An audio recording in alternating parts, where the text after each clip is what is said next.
The World This Week, 7 days, 4 Paris-based correspondents, 1 hour. The World This Week in partnership with the Daily Beast. Foreign editor Christopher Dickey joins us. How are you, sir? Hot when I'm outside. It is warm in the French really capital. hot here in Paris. We're not used to it. Also with us, Dov Alfon, editor at large for the Israeli newspaper Haaretz. Keeping cool. How are you? Great. With us as well, Venezuelan reporter and photojournalist Sara Suarez. Nice to see you again. Hello. And France 24's very own Douglas Herbert. Good evening. How are you? The World This Week on Facebook and Twitter, the hashtag World This Week. It is an honor to be with you. Donald Trump's words to Vladimir Putin at the outset of their first face-to-face encounter, a meeting on the sidelines of the G20 summit in Hamburg. Douglas Herbert, it wound up lasting 2.5 hours, what was supposed to be a 45-minute sit-down. Well, more than the length of the meeting, it was a normal handshake. Right? There was no bone crushing. It didn't go on for 2 or 3 minutes. There was, no mass torture in it. No, it was such a tightly choreographed meeting. And, they originally had been sort of talking about maybe just having a quick chat in the corridors on the sidelines. It turned into a full bilateral. And the fact that they were in there so long suggests they might have actually talked about some substantive issues. I was spooked, Christopher Dickey, by an article in the Daily Beast, which we put on the World This Week's Facebook page, about the pitfalls that awaited Donald Trump during this meeting. Well, I mean, look, it was a very, very small meeting. There were no experts with him. Right. And so you have this amateur president, an amateur politician, never done anything like this before, and you have an amateur foreign secretary or secretary of state, Rex Tillerson, up against a man who's been in power in Russia for 17 years, a former KGB agent, and one of the world's slickest diplomats, Sergei Lavrov. So who do we think really understood things here? That it went on for 2.5 hours. I mean, I don't want to be cynical, but I have this terrible feeling they had to keep explaining stuff to Donald Trump. I really do. Yeah. Because there are so many issues that he clearly doesn't understand. And if it was indeed a situation where Vladimir Putin and Sergei Lavrov are explaining the way the world works to the American president, that is a pretty frightening proposition. Israel's friends with both, by the way, the U.S. and Russia. Yes, totally. So what's been the coverage like in the Israeli media? Well, it has been intensive, certainly. There's also this, Donald Trump is also apparently a loan receiver from Russian banks, while his Secretary of State is invested in Russia as a private citizen. So we've got two Americans very friendly to the Russian economic system, and then we have no notes, absolutely no records of this meeting. So being Israeli, tending to think of the Mossad in this, I can only hope that the Germans did the right thing and recorded the entire meeting somehow. Sara Suarez. Well, since we are all here doing an exercise of imagining what happened there, I think there were just these two guys, big guys of the world, trying to know each other in a very informal way. I imagine that conversation like that more than a real serious political exchange. I see Putin trying to understand this character he has in front of him and taking information in order to manipulate him better when the moment comes to do that. All right. There was on the eve of the G20, Trump in Poland. He gave a speech at the Warsaw Uprising Memorial, and it was a speech with sometimes ominous overtones. The fundamental question of our time is whether the West has the will to survive. Do we have the confidence in our values to defend them at any cost? Do we have enough respect for our citizens to protect our borders? Do we have the desire and the courage to preserve our civilization in the face of those who would subvert and destroy it? He talks about our civilization, the West's will to survive. What does he mean? Well, that's a really good question, because it isn't clear that his idea of civilization is our idea of civilization. Does his idea of civilization, the West, does that include democracy? Does that include freedom of speech? Or is it all, in fact, about family and God? Is that what Western civilization is about? Funny, it sounds to me like Islamic civilization. That's what's disturbing about that speech. The other thing that's disturbing about it is it was a damn good speech. The rhetoric was terrific, and he delivered it magnificently. I've never seen him give a speech so well. But precisely because of that, when you step back and you say, wait a minute, what was he really saying? Well, we call it in the Daily Beast, we call it his Clash of Civilizations speech, and that's a pretty dangerous way to approach the world. He could have been speaking to his base back home, too. Well, it certainly was. It was actually fascinating, because on the one hand, right, you had all of these people in the crowd there bust in, ripping the page, as we've been saying, out of the communist playbook, right? Bussing these people in, mostly from the more conservative countryside, not necessarily from Warsaw. Donald Trump, cheering Donald Trump, chanting his name, USA, USA. So he's, he could be addressing them as well. But they're very similar bases. He was on friendly turf, essentially. And his message, the same message, this is where the globalization comes into play, the same message that resonates with his base in the U.S. resonates with the people he was addressing there in that square in Warsaw. Yeah, we were speaking to academic Brian Klaus earlier, who said he didn't say the word democracy. How does that bode for the G20? Yeah, well, right now, this has been what the G20, where it's been depicted as Donald Trump against everyone else, like sort of the Donald Trump being the pariah at this particular G20. But we knew this going in here. Donald Trump, he unabashedly casts himself. He is the one he's against open trade, free trade, whatever you want to call it, and he's not for multilateral cooperation, which has been sort of the leitmotif for most of the rest of those leaders around the table. I believe that since he's this bad apple in this meeting, everybody's waiting to see if he's going to be part of the team or not. And that speech, I think, was addressed to that, to say, hey, we, the use of this word "we" it means that I am still part of the team, but under my own rules. So I think that's the discussions that are going to be highly important in this meeting. Well, it was a really strange day. I mean, if you listen to his press conference earlier in the day, he refused to give Poland any guarantee that the Americans would keep troops there. Basically, he refused to guarantee the defense of Poland, a member of NATO. And then he set it up, it was like a reality TV show. He set it up so people were waiting. Would he say the words Article 5, the Common Defense Clause of the North Atlantic Alliance? And finally, said it later, almost at the end of his speech, he says, and we embrace Article 5. And everybody says, oh, God, thank God he did that. When in fact, with any other president, you would have taken that as a given. That would never have been questioned. And he also, I'll just add to that, I mean, you were talking about the democracy aspect. He did it once. You remember when Barack Obama went there and he expressed concern with what at the time and still is the ruling Law and Justice Party's crackdown on democratic institutions, the undermining of democratic institutions. Whether we're talking about the judiciary, whether we're talking about freedom of speech in the media, there was not only no mention of that from Donald Trump, but just the opposite, really. He did blast the destabilizing influence of Russia. Are you finding it, because we've had the G7, now it's the G20, are you finding it easier to read Donald Trump? I do, because also he's talking in Warsaw about a memorial of the worst war that the West have seen. So he's talking about the values of the West when he's just in front of a memorial of the worst moment of the West. So he's defending basically an idea that even Russia understands completely that it's over. This is not what we are fighting about. And I think that most people will find it very unstabilizing and maybe a bit threatening. We don't totally understand what he meant. Don't totally understand what he means. There's been lots of protests against not just Trump, but all of the leaders at the G20 in Hamburg. But far from those protests, there have been celebrations over in Pyongyang. Thursday, citizens of the Democratic People's Republic of Korea celebrating that country's latest intercontinental ballistic missile test. North Korea at the core of a three-way dinner in Hamburg Thursday evening between the U.S., Japanese, and South Korean presidents.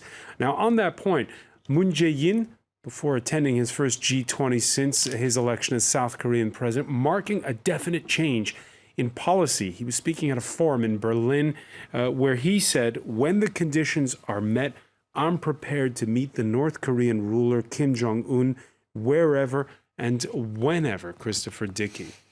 Well, Kim Jong-un has had this pro-peace position for a long time. I mean, it's not a surprise. He came in as a very liberal, if you will, liberal figure, talking about making peace much more than making war. In fact, he was hostile to the deployment of the anti-missile system that the United States sent. It was like, you know, he came in with what sounded, at least from a distance, very much like a kumbaya approach to dealing with North Korea. When North Korea sent off that last missile, however, it was like, well, I don't think so. And he started moving a bit more toward the American get tough position. But at the end of the day, why not talk to Kim Jong-un? Even Donald Trump said in the past he would talk to Kim Jong-un. And the truth is, there just aren't very many good options. It's clear the Chinese are not going to solve this for the Americans. The Americans are not going to go to war, even though they've deployed 3 carrier battle groups. So, hey, if you're not going to do anything, you better start talking. And that anti-missile system we were talking about, you know, they've tested it a few times, and it's far from 100% accurate. So, you know, it fails. I guess what it was about 40% of the time it hit its targets in the tests. So it's hardly something you can rely on to intercept. I mean, it's a very scary thing. I mean, the way the forces are positioned in Korea, if you go to war, you're looking at least tens, probably hundreds of thousands of casualties. Now, you could go, maybe Steve Bannon does this, you could go to Donald Trump and say, look, it's a question of Seoul or New York City at some point. Which one are you going to trade? That's when it's going to get really scary indeed. Do you really think that's possible? Is it? Yes, I think is it possible that Steve Bannon would really convince Donald Trump that it's that kind of trade-off? I think that as North Korea continues to make progress on an intercontinental ballistic missile capable of carrying nuclear warheads, oh hell yeah, I think that is exactly the way it will be put to Trump and put to the American public at some point. And I think that's exactly what Kim Jong-un is worried about, because at some point we may come to a situation where the United States, remember, what's the slogan of this administration? America first, where the United States will have to make a decision about how far it's willing to go to eliminate the threat of North Korea. Sorry, Soros, you come from a part of the world. There's great resentment against the United States. Here you have a U.S. president who's withdrawing from that leadership role on a lot of issues. And suddenly there's the feeling that everybody's sort of lost their bearings a bit. He's putting away, but at the same, he is into it, even if he doesn't want to be mixed to the international policy. So he doesn't have an option. He has to give an answer on those things. And about this subject, my question is, like, Russia is also going to be some negotiations. It has to participate in this situation to try to solve the North Korea problem. So is it going to be something that is going to be discussed right now, that they are together in this meeting, or what is going to be? All right, they don't call the host of the summit Mutti for nothing. Angela Merkel making a motherly plea at the opening of the G20.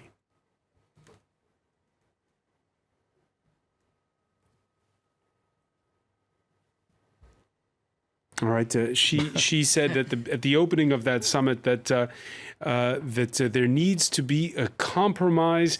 Angela Merkel, who predicted that there'd be negotiations long into the night on issues such as trade, with Donald Trump more interested in sovereign nations, in bilateral ties. Is Angela Merkel the new leader of the free world? Well, certainly so, but she said herself that Europe has to protect itself. And in fact, what she's saying is every country for itself, not only Germany, not only Europe. And this is why Italy feels it is by itself in face of the migrants crisis. And this is why South Korea suddenly understand that maybe they should talk with North Korea, because America is not going to come and save the world.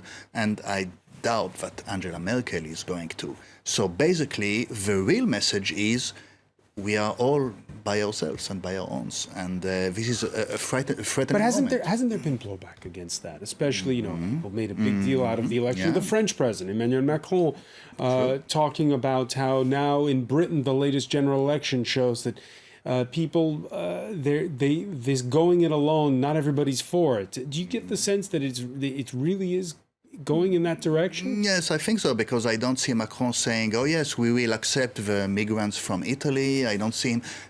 He talks the talks. I don't see him walking the walk. But so what does it mean for the G20? What is a G20 summit? It is a very cold summit. It is a very defensive summit. I think it's a very pessimistic summit too. I think that nobody there thinks that there will be a huge beacon of hope suddenly coming up from there. And these are dangerous times we're living in. You think back a decade, Christopher Dickey, it was the outset of the financial crisis, and those G20 summits were crucial at the time. When they started. In getting a multilateral agreement on how to tackle that financial crisis. It was the times when Barack Obama was talking about a multilateral world. Well, Barack Obama and most of the people involved understood that you could be a star, you could be a leader, but you had to play on a team if you wanted to solve the big problems of the world. Trump, what's his sport? Golf. Does he play on a team? No. He doesn't believe he should play on a team, and he sees the world very clearly as a zero-sum game in which anybody else wins, he must be losing. That's the way he describes everything. Transactional. It's completely transactional, even when he talked about selling natural gas to Poland, where he was trying to make the best possible impression. He goes, maybe we'll get a higher price in the future. I mean, what kind of jerk is this? But that's exactly what he is, and that is the way he sees the world. It's all transactional, it's all a zero-sum game, which makes it almost impossible for him to go into an environment like the G20 and say, let's all work together to try and solve problems. No, it's, here's my ideas, and if you come back at me with something that doesn't sound good to me, like I'm going to get credit publicly for a good deal, then forget it. And I think that sense of him seeing it as, them against me, this us against them sort of dynamic has been heightened by the fact that going into this G20, the Europeans, at least, the European bloc made it quite clear that they were going to sort of present to the best of their ability a united front on the big issues, especially climate change. So I think that, you take a guy who's already very prickly and thin-skinned, like Donald Trump, and then you get a situation in which you basically have a bunch of leaders saying, well, look, we can't rely, and Angela Merkel basically said this. She said in a Bavarian beer hall, remember when you said people who think you could solve the world's problems through isolation and protectionism are delusional. They're making a big mistake. So you get that. On the one side, you have a man with Donald Trump's already predisposition to be very, very much feeling like paranoid, like he's being attacked, he's the victim here, and you have a pretty bad combination. So yeah, it's not a recipe for a successful G20, and it probably is a recipe for making Donald Trump, as I see it, even more perhaps going on the offensive, lashing out a little bit. But it's also the expectations are so low that That's anything comes out of this, and everybody goes, "Oh, that's wonderful." Yeah. But I think he doesn't want really that. He knows he's Merkel say he was not a friend anymore, and he knows he's always in this world that everybody's against me. But he knows this is not the good position to play. So I think at the end of the day, he's going to try to make some movements to pretend that, hey, we're still friends. Let's have a beer at the end of this meeting. And I think he's going to try that. Where does it leave? Right now, Merkel, where does it leave Europe? Well, not Europe, I think, is in a terrible position because we're seeing all these pieces playing on their own, as you were saying, but everybody knows this is not the right way to go right now after Brexit, after all the situations we have had with the extreme right in Europe. This is not the moment to play by our own. Everybody has to put something in the table to be together again. All right, when we come back, we're going to look at how Europe is handling its own crises. Dov Alfon was mentioning it, the one regarding the migrants. Stay with us. You're watching The World This Week.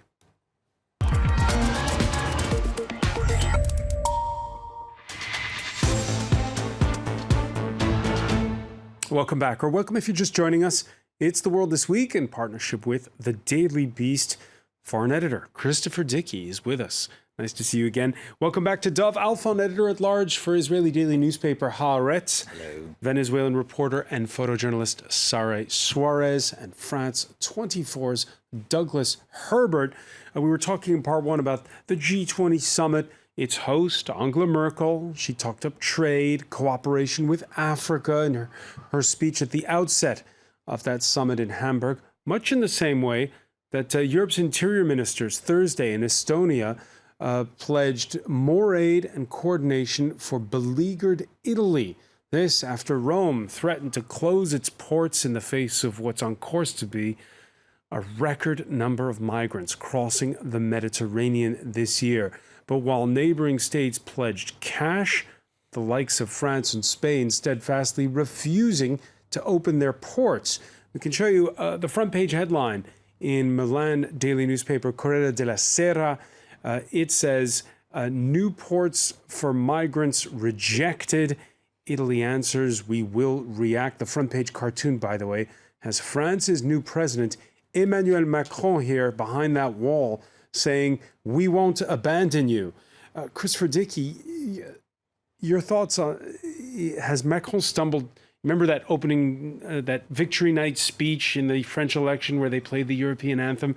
Is this the stumbling at the first hurdle? Well, I think there's a lot of hypocrisy on this issue. I think that first of all, the Italians would have you believe that all these people are coming in, 100,000 plus are coming into Italy, and they're staying in Italy. But they're not staying in Italy. The fact is, they're going up north. Some are coming to France, although France has done its best to close the border at some border points, particularly at Ventimiglia. Yeah. But they're going up into Austria. Austria's now deployed troops to the Brenner Pass to try and stop them. But they're going. A lot of them are not going through the main roads. They're going through side roads. The trucks and cars basically are never checked within the Schengen zone. So the idea that they're all staying in Italy is something that the Italians are putting across, but it isn't actually happening that way. Problem is that when they get to these other countries, are they accommodated? Are they there legally or illegally? They're there illegally, and it leads to new problems. I mean, we've seen just today, we saw the police basically rounding up, dismantling a makeshift migrant camp in northern Paris, right by Porte de la Chapelle, northern part right by the Périphérique Ring Road here. You could say, so where did they all come from? How did it reach that level of 2,000? For people who hadn't been following the story all of a sudden, because you remember you read late last year that the mayor of Paris was setting up these welcoming centers, temporary housing while they tried to sort out their situation. And a lot of people said, oh, okay, well, Paris has solved that problem. And so, it just shows that, and even in the neighborhood, northern Paris where I live, which isn't the same area, I've noticed the return of a lot of the migrants that had been cleared of that area several months ago. So you're absolutely right. I mean, they're not all staying in Italy. Some of them may have already been in France and just moving up north again. But the problem continuing, maybe not in the same mass numbers that drew the headlines last year and the year before, but they are still coming, and it still has that same tragic dimension and the urgency. And the big question, and we were talking about it 24 hours ago, is what do you do? If you help them, there's what critics call the pull factor. People will want more and more, will want to come. They talk about sorting out the chaos in Libya. Dov Alfon, what does the president of France do when Italy asks him to open his ports? Well, he's in a very strong position in the way that he can make very big and bright speeches, but still his corps at Ventimiglia will shoot if somebody tries to cross the border. So Macron is not really in a very difficult position, because clearly the French people do not want more migrants as other European countries. And therefore, the only solution viable is indeed to go to Africa, to Libya, etc., and to solve the problems there. Because it is true that when you speak to migrants, they all really want their own countries. It is a totally really a right-wing speech to say they are economic migrants, etc. They were driven out of their home, and so the only solution possible would be this kind of totally, really, I don't think Europe is ready for this kind of huge step forward. Sorry. The tragedy of migration is always the same everywhere in the world. People don't really want to leave their country. They don't really do it by pleasure. They do it because they have to, because the conditions in their own places are just so terrible that they prefer to risk their lives in a boat like these men and women are doing. So obviously the basics of this, starting to solve this process, is to help to solve the process, the situation in their own home countries. And then I believe there is a lot of discrepancy in Europe about the fact that the cartoon was showing. We help Italians, so it's an Italian problem, but it is not. They need to share responsibility, and we go back again to what we were talking about, the G20. They can't keep working on their own side of the world. Europe has to be a force that can manage and organize themselves to try to solve the problem. How do you do it? How do you do it without the political will? Either to help in the home countries, and either to collaborate here in third countries places, because the Convention of 51 and the Protocol of the United Nations to protect the refugees is supposed to say that you have to receive them, and then if you can't deal with the problem, you got to send them somewhere else. So there need to be more coordination in Europe to try to solve this tragedy. But, I mean, we were talking about Donald Trump in Poland before. You know, Poland's a country that hasn't accepted refugees, and it's part of a small group of countries that basically just don't believe that should be their problem. And they never were on board with that 2015. So what does the EU do? Well, no, but this is the question. I'm not saying that I have an answer here. I'm just saying, what do you do? The EU's 28 members, well, for now, right? And what do you do? Well, a lot of this is rooted in an old problem, which is that Europe doesn't want immigration, but it accepts asylum seekers. And so you have this situation where people manage by hook or by crook to get into Europe, and then they can go through these endless asylum requests and stay and work or sleep on the streets or whatever they have to do. And ultimately, the society doesn't do very much to integrate them. It doesn't accept them and bring them into the society. They're always in a world apart. Your special status, maybe you'll get asylum in 3-4 years, maybe you won't, then we'll kick you out of the country, but then we won't get around to that because your country won't accept you back. And so you have all these people who are really in limbo, and when you have a huge population that's in limbo, you have a very destabilizing situation. Final question on this for you, Christopher Dickey. The French and the British, they were the ones who ousted Muammar Gaddafi in 2011. Do you get the sense that the new French president will pay more attention to Libya than his two predecessors? I think Europe has to pay a lot of attention to Libya, and not only because of the migrant issue, but because of the terror issue. As you crush the so-called Islamic State in Syria and in Iraq, which is a process that's well underway, it's very clear. It's looking for new places where it can operate. And one of the places where it's been most successful operating is in Libya. And we saw a horrible manifestation of that with the terror attack in Manchester a few weeks ago. That was organized and put into action out of Libya. Violent protests, opposition lawmakers beaten up inside of parliament. Well, that provided just some of the drama in Venezuela's downward spiral this week.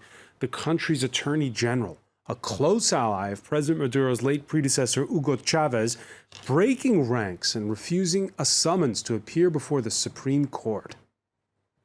For this reason, I did not go to the Supreme Court of Justice. I will not ratify a circus that will stain our history in shame and pain, and whose decision, as I said, has already been made. I don't recognize them.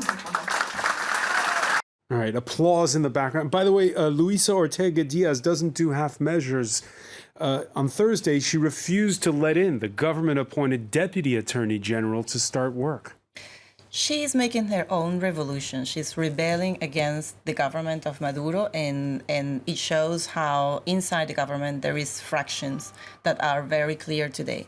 Although this lady was a very, very close woman to Hugo Chavez himself. So they work together. She defend the impossible for this president. So why the rift? Why now? So now I believe she's getting maybe out of the control of the government. She decided to step away because she wants to survive in this catastrophe that is obviously going to happen to the government. So she wants to keep her status alive, and the rumors are that she wants to be a candidate for the presidency if there is a new election, which is not impossible, because she will recover the people who still believe in Chavez and feel that Maduro is threatening the original project. She's a one-time human rights campaigner. Are you being a little too cynical when it comes to her motives? No, not really. I think, well, the opposition is considering that she's finally doing her job, because she is defending the Constitution, because she is defending the people. That's something she, 5 years ago, under Chavez, would never have done. So there is a motive here, and I think she has personal ambitions, and simply inside the government, there is fractures and people getting their own agendas, trying to. Yesterday, in the National Assembly on Wednesday, the vice president came to this place with these paramilitary people who hit the people who hurt. 5 MPs were beaten up along with 7 staff. And he made this, and then Maduro say, "I don't accept the violence." So we don't know actually if the vice president is also getting his own agenda in a parallel way. There is a lot of things going on, and I think the coming days of the month of July are going to be decisive to know what is going to happen in Venezuela. In the coming days, because this has been going on for a long time. Yes, but now we have the election of the National Assemblée Constituante on the 30th of July, and also the opposition decide to make a movement in advance to that. On the 16th, they call a plebiscite. A plebiscite. Yeah. So these 2 dates are going to be basically the explosive moments in the end of these 3 months of fights in the street. Professor Ricky, what do neighboring states do, the Organization of American States? Well, I think the neighboring state that's most vulnerable is Colombia, where, of course, there's been a peace process, but the ELN, which is the guerrilla group that's not part of the peace process, operates right along the Venezuelan border. So the more unrest there is in Venezuela, the more dangerous that situation becomes. The Organization of American States, they can call for democracy. They can do all the kinds of things that these multilateral organizations do. But essentially, Maduro is fighting for his life. And when you're in that position, you don't listen to the opprobrium or the censure of international organizations. You try and develop tactics that'll keep you in power. Because what do you do, Adolfo, when you see a slow motion car crash like the one that is Venezuela right now? It's always horrific to see a democracy in this state, because we are used to say, okay, these are strange countries where there are no elections, and this is go to violence and political violence. And suddenly, no, it can happen.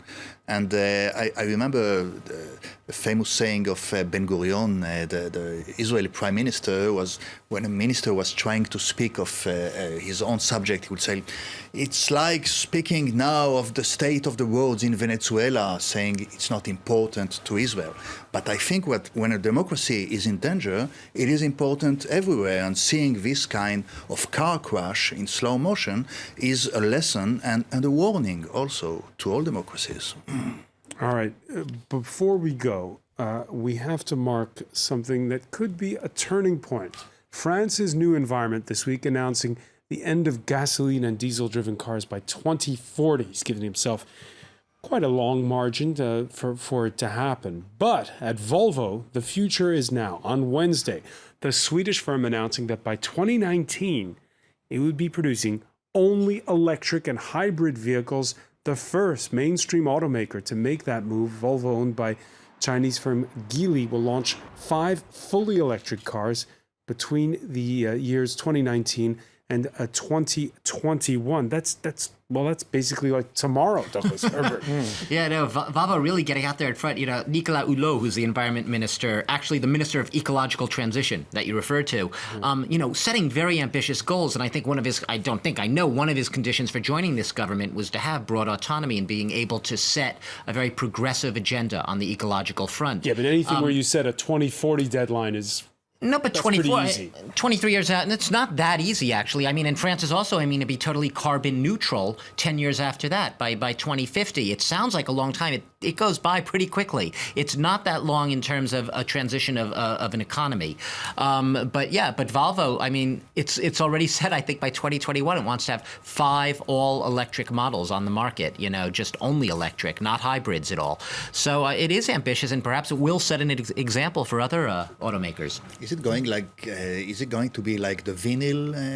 It's going back, and maybe I'll stay with the car and wait for the vinyl to come back, and we all stay with our own cars. That's all. You see, I sense a dose of skepticism there, Dov. Yes, I think that France, exactly. Yeah. France always comes very late to the party. It's really a cultural trait.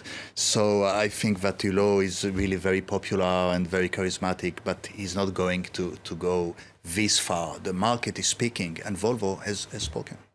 The market is speaking. Is Volvo too far ahead of the game when it's... I don't know, but I think Macron is trying to change that fact that France comes late to the party, and this is an example of that. I think the Macron idea of his government is going to be precisely to move faster and get in the game of the big countries and do real changes like this one.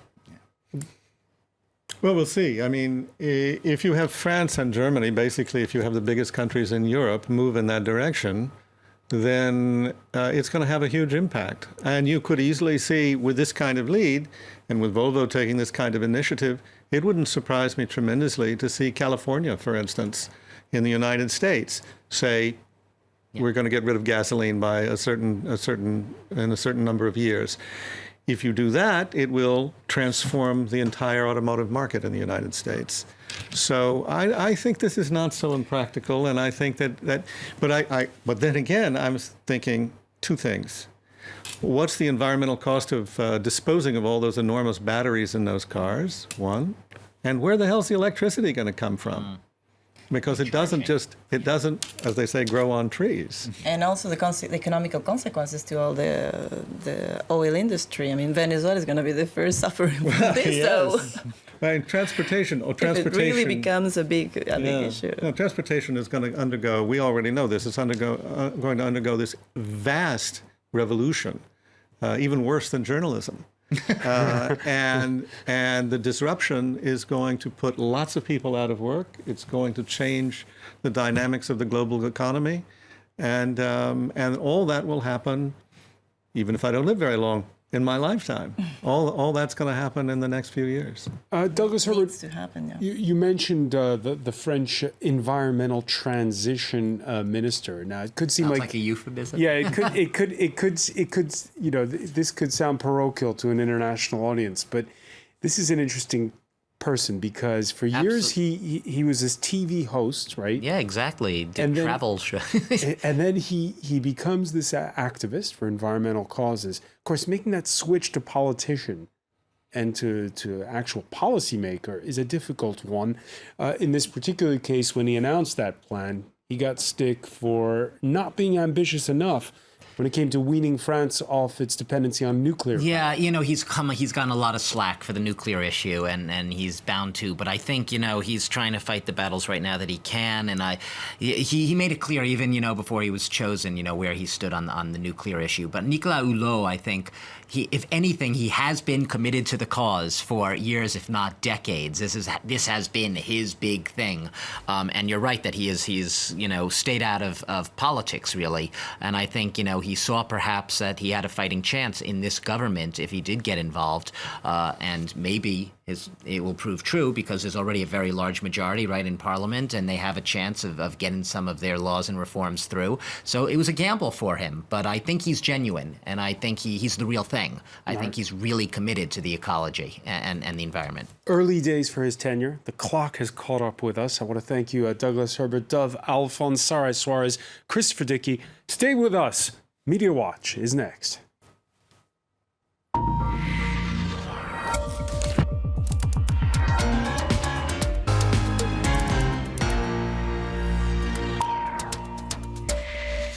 And we say hello to Emma James. Hi there. Emma, Dov Alphonse was asking if anybody had bugged the room when Vladimir Putin and Donald Trump met. If they did, I don't know about it, so I can't bring you the inside track, I'm afraid. But it is what everybody is talking about, and obviously the fact that there were so few people in that meeting does mean that there's been a lot of speculation about will we ever really know what was said.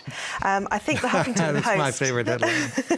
The Huffington Post front page is I think the best thing I have seen online.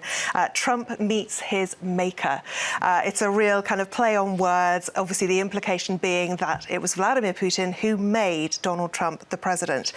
We know from Rex Tillerson that supposedly this issue was addressed, the issue of Russian meddling in the US election. In a robust fashion. Apparently so, and unsurprisingly, Vladimir Putin, I nearly called him Donald Putin, that would have been a strange one, did actually deny having played any role in it whatsoever, so no great shocks there.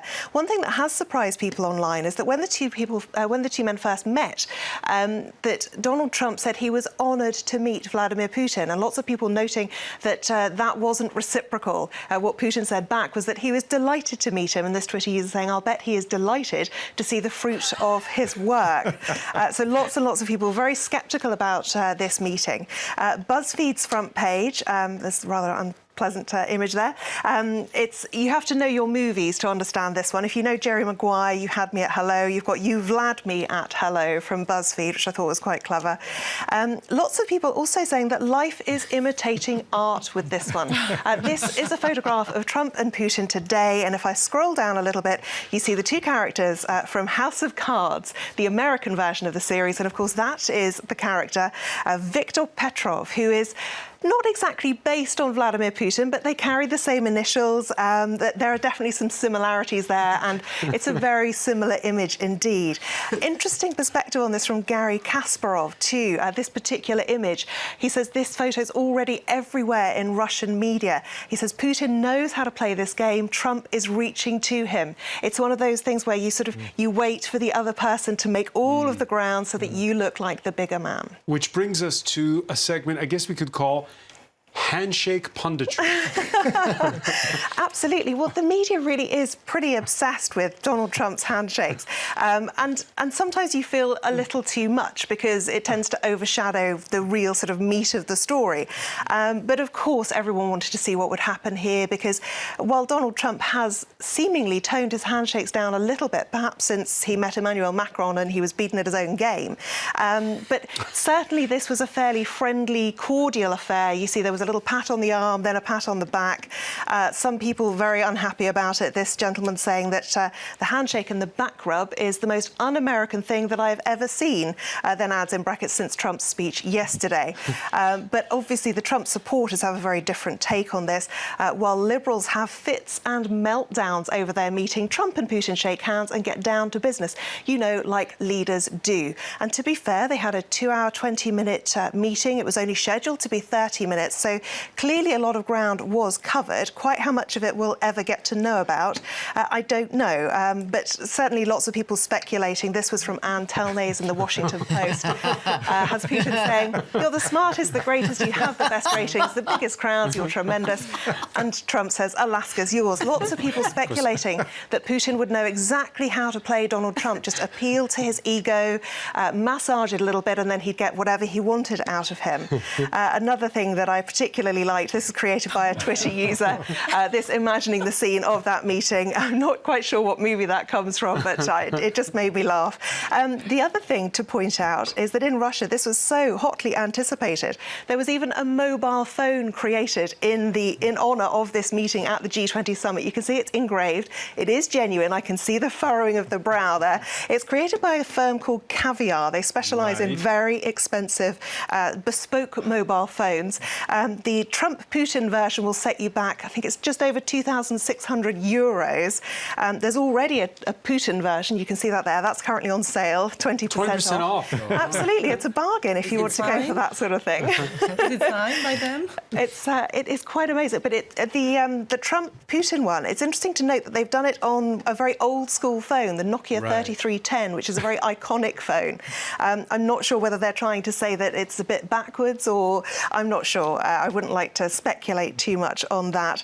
Other things that I've spotted online, I thought this from Vice News was an interesting one. Trump and Putin's G20 greeting looked like a Tinder date.